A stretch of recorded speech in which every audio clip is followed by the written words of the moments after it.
¿Cómo sería un mundo sin religión?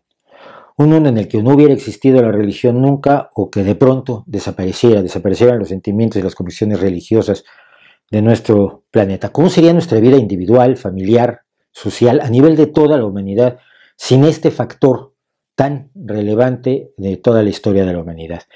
Es un experimento mental que a mí me parece muy interesante. En lo personal, mi vida cambiaría, por lo menos en tanto que no haría yo estos vídeos que molestan a tanta gente, que invitan a algunos a escribirme largas parrafadas insultándome de maneras poco creativas, con vocabulario bastante limitado y una ortografía sumamente cuestionable, pero con enorme vehemencia y convicción acusándome de todo lo que se les puede ocurrir porque soy tremendamente malvado al decir lo que digo.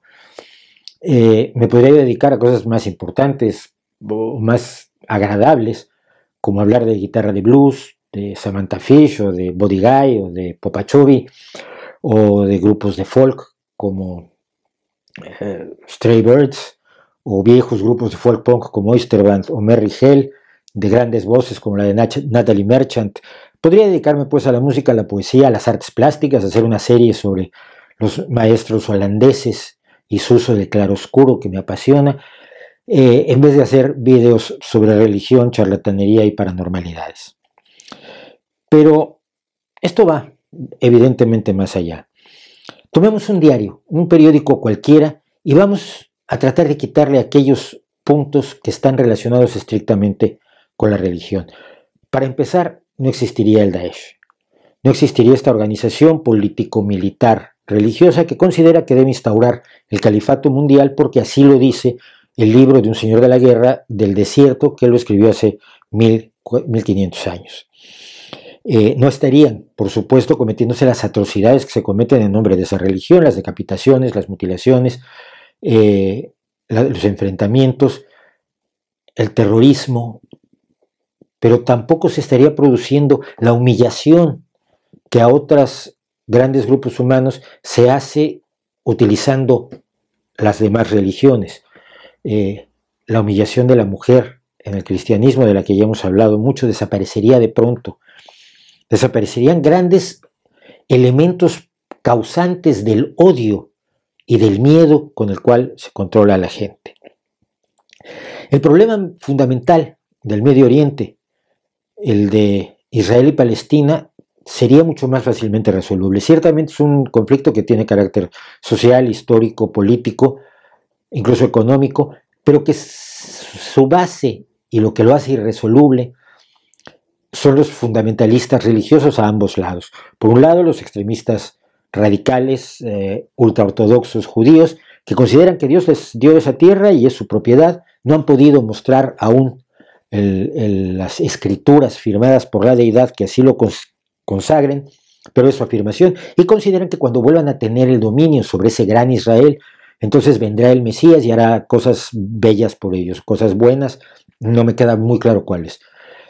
Del otro lado están los palestinos, en gran medida movidos por organismos islámicos, islamistas radicales, como los hermanos musulmanes a través de Hamas, que antes de una solución política y de la búsqueda de una solución pacífica de dos estados, que es lo que el resto del mundo considera que sería razonable, buscan la destrucción del Estado de Israel y la muerte de todos los judíos o su conversión al Islam para instaurar precisamente el califato mundial ordenado por el Corán.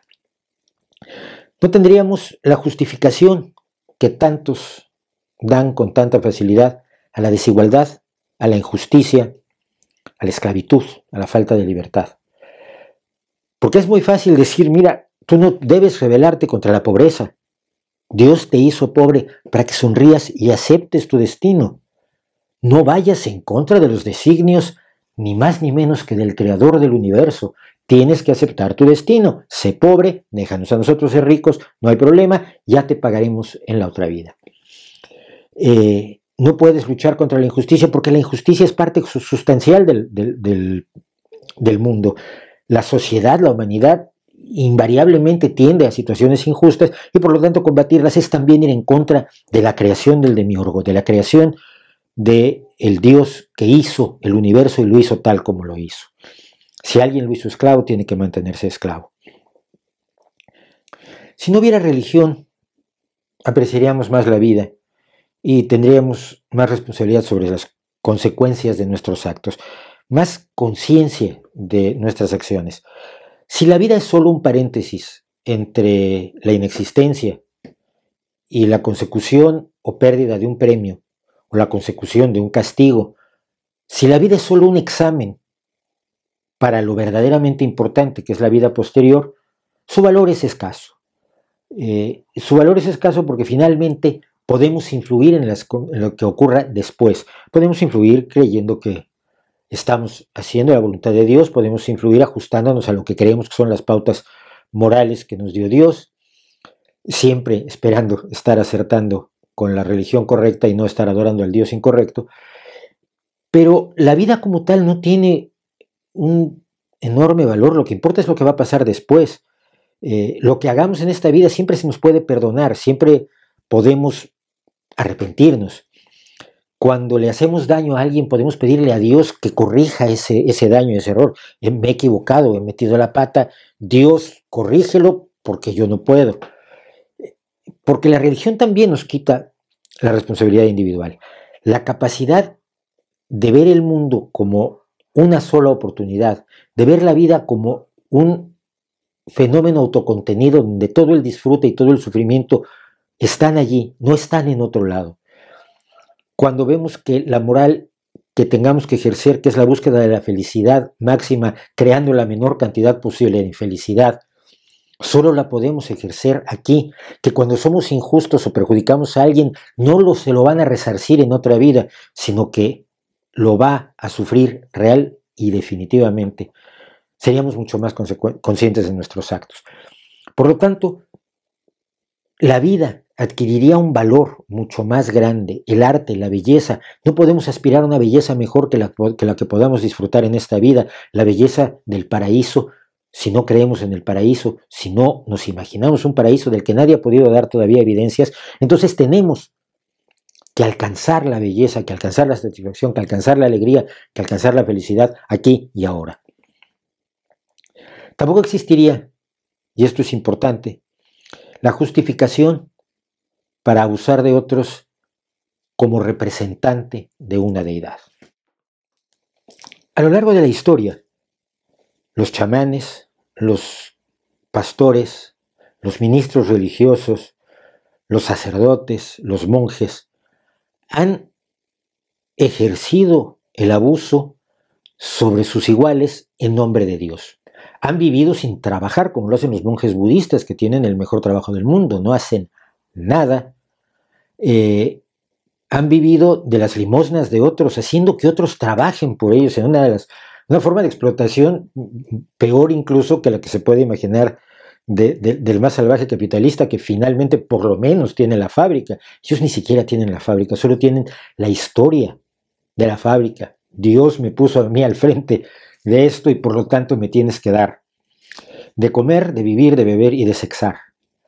El abuso sexual aprovechando la superioridad que pretensamente da el ser representante de la deidad es una constante en toda la historia de la humanidad. El abuso económico, el abuso político, el abuso de poder, el abuso físico y por supuesto el abuso sexual.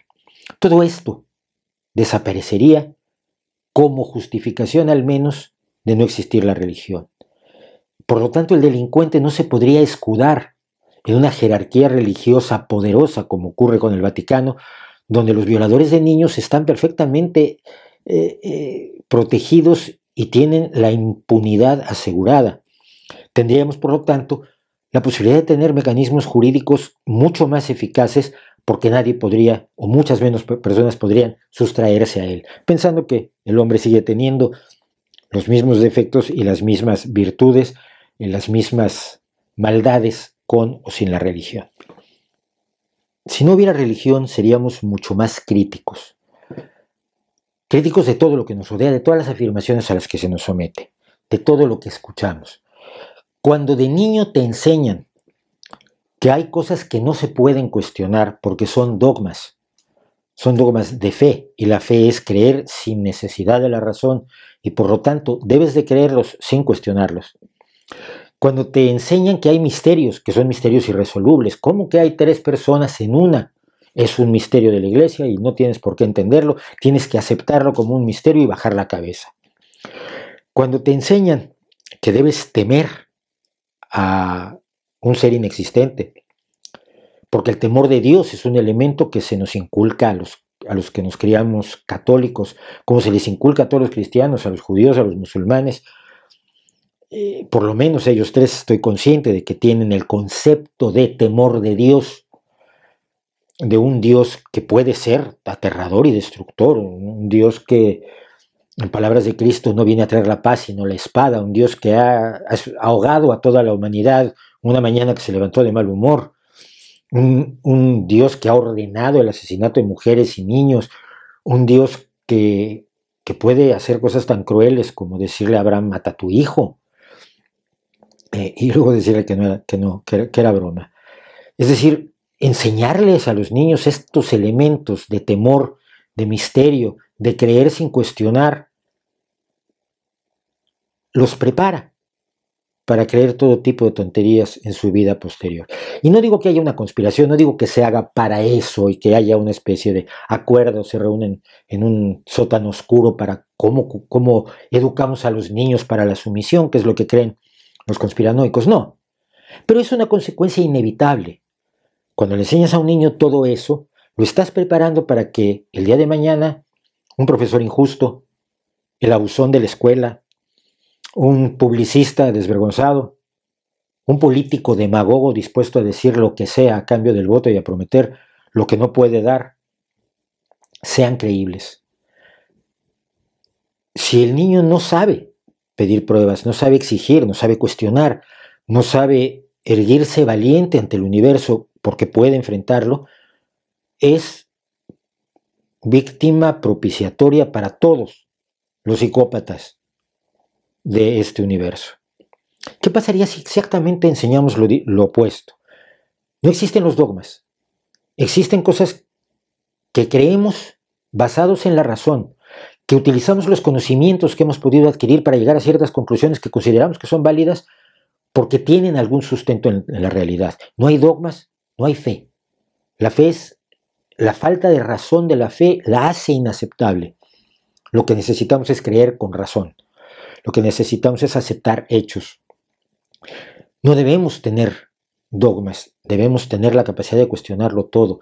No debemos tener misterios irresolubles, debemos exigir respuestas para los misterios y estar conscientes de que los misterios que sí existen en el universo, las cosas que todavía no conocemos y que son, digamos, misterios transitorios, misterios de momento, como lo han sido todas las demás cosas que el ser humano ha descubierto, todos los misterios que ha desvelado, en su momento fueron también misterios transitorios. En vez de decir baja los ojos ante el misterio, decir levanta la cara ante el misterio, porque tú puedes resolver esos misterios, puedes resolver los más extraños misterios de la física, de la química, de la psicología, de la genética, de las relaciones sociales, porque estamos en el camino de ir sabiendo cada día más. Si eso enseñamos, si la religión no está presente para pervertir la mentalidad de los niños, tendríamos una ciudadanía evidentemente mucho más crítica, mucho más cuestionadora, mucho más libre, mucho más enamorada de la justicia, mucho más convencida de la solidaridad y mucho más difícil de manipular. Es imposible un mundo sin religión.